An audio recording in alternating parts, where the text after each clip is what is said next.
we're back with one of the best friends Rogers State University has ever had, Dr. Larry Rice, and I'm certainly glad you took the time to share it with us.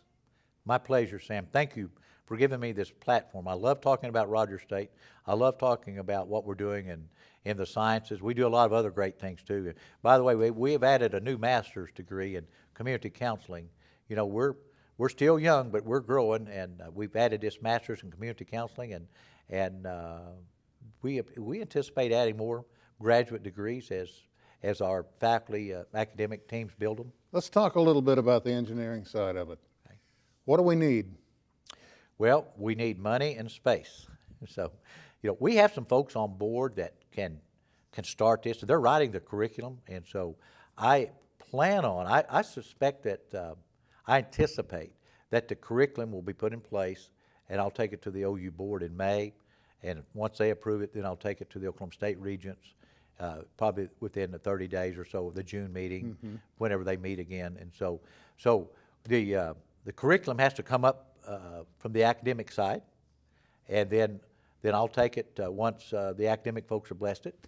I'll take it to the OU board, Board of Regents, my bosses, and then on to the state regents in order for them to bless it, and then we start the wheels in motion. So, but we have scientists on board now. You know, as I mentioned, the molecular biology and chemical engineering can take on different aspects. Chemical engineering can also have a biological directed aspect of it.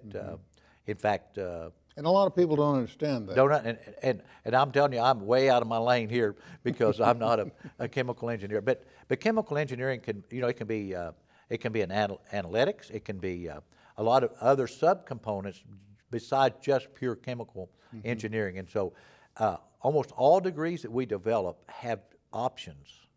So you can get a bachelor's degree in business with an option or focus in accounting or other specific areas. So I suspect that our academic folks will also design the chemical engineering with if you want a biological emphasis from directed evolution, you want to make diesel out of switchgrass, or if you want to do all these things from a biological.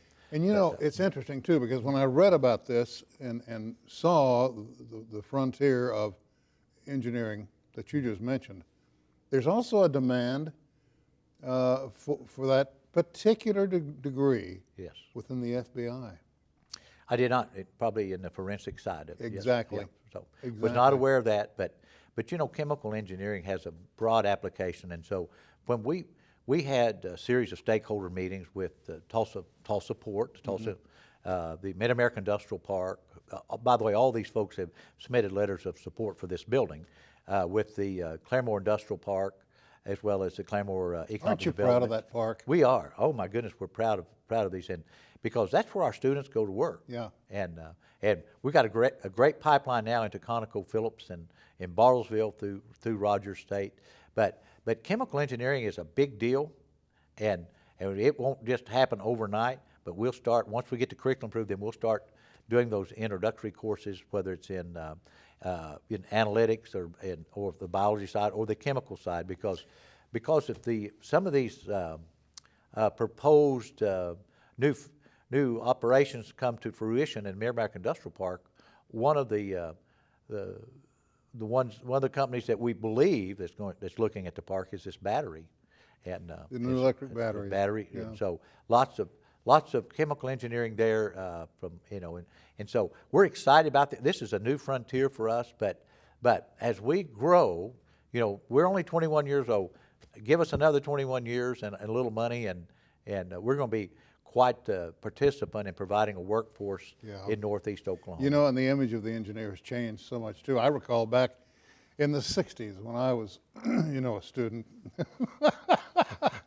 They had the pocket protector, they had the slide rule, the geeky haircut. Not anymore. Not anymore. And it's such, you know, engineering impacts all of our lives, and so we're proud that that's on our horizon, and it will not only impact Northeast Oklahoma, but it will help all of Oklahoma for us to produce more engineers in this state. Nurses are shortage, engineers are shortage, and so though there's a lot of shortages in Oklahoma. By the way, I think we're 46th in the nation on the number and the number of nurses that we need and the shortage of nurses. But we're we're hurting. we're hurting for RNs. We're hurting for advanced practice nurses, master's degree nurses. And teachers. We And need more teachers. And teachers, we do. We certainly do. And thank you for mentioning that. But there's a shortage of teachers, and so there's a lot of opportunity here. The harvest is ripe. Oh, I'm telling you. So Get that bag and let's start picking. The fields are That's right. ready That's to right. go. And, You're one of the most upbeat, positive individuals I've ever known. And in a job such as yours, you'd expect to see the president of the campus walking across, wringing his hands, all alone, cloud over his head like something out of Al Cap, which is before a lot of your time. But you're not. You're in there swinging every day. Do you hit the floor that way? I feel, I have moments of thinking, what are we going to do? But there's always hope, and there's always, and we'd have figured out a long time ago there were some tough times in Oklahoma. So we sat down, my leadership team, along with the faculty senate and the staff, and said, we can cry, woe is me, or we can decide that we've got to figure out our own pathway, and we've got to figure out a way to make money, and because the funding in Oklahoma is limited, probably might increase a little bit, but it's going to be challenging from a state funding. And so when we look at other states, it is possible. So we decided several years ago that we're going to do what we need to do to cut out those things that we don't do well, or they're expensive, or others do less expensive. So that 2018 study that Gray and Associates said you need to sunset. That was the word you need to sunset these.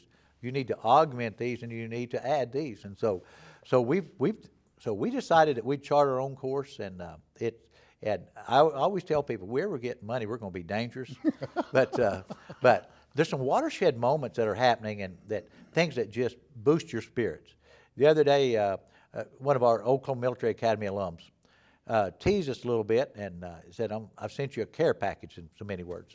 And he mailed us $1 million check for scholarship. So those things just raise your spirits. We're now we have the authority to offer classes at 41st and Yale at the University of Oklahoma campus. So we've partnered with TCC.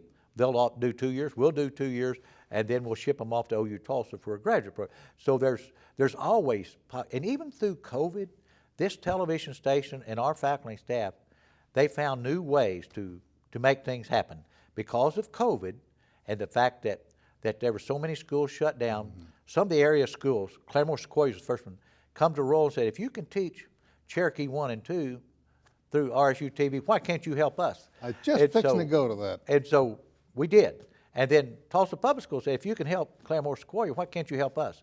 Tulsa Library.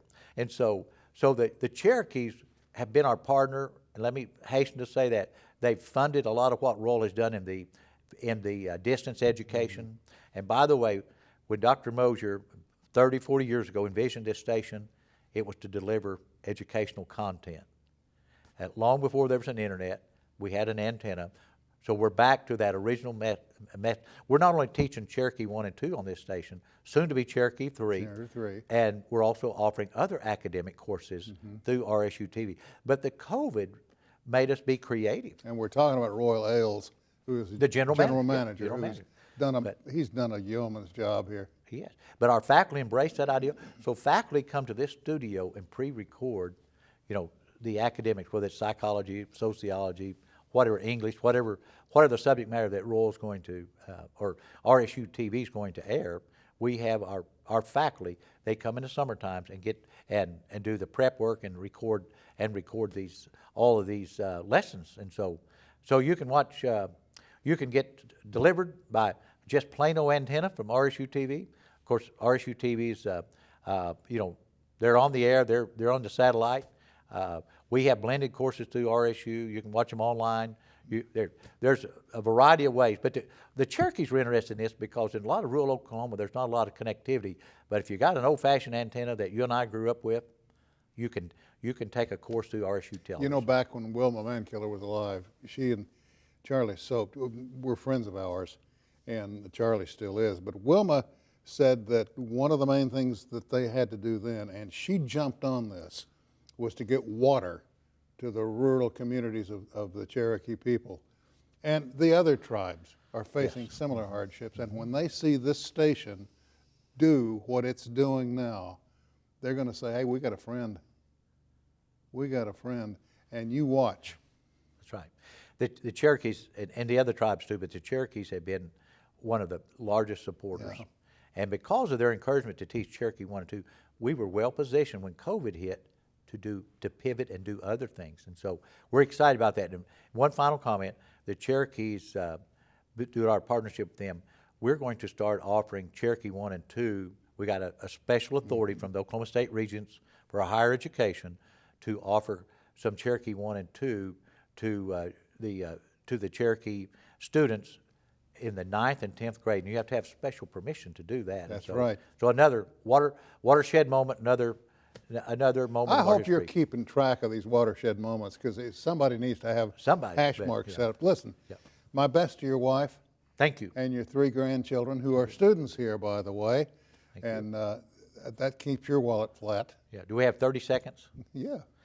2008, you interviewed me. Somewhere around 2008, when I arrived at RSU, you interviewed me in this studio. Wasn't quite as nice as this, but you interviewed me, and I talked about what I had planned. You asked me a question about what do you plan to do as a president, and I talked about focusing on students, and really maybe making students the center point of everything we do. Well, my 9-year-old grandson and 6-year-old granddaughters were watching in the other grandparents' house. My grandson got upset. He thought I'd moved off to Los Angeles, was at a big TV station, and thought I had abandoned him. So as soon as that show aired, his other grandfather called me and said, you need to talk to him. Said he thinks you've left the state and gone off to Hollywood. So that's just kind of a humorous moment. Today he's a student, and he knows about this studio. But I called him and said, I'm not going anywhere. I'm just a few miles down the road from you. And so, but that was just a humorous moment. Dr. Rice, thank you. welcome. Thank you Thank for you. being a You friend. look great. You look great. You look pretty good yourself, you old rascal. Us old gray hairs can brag on each other. There you are. We're all out of time. Thank you for being a part of it, and we'll see you next time.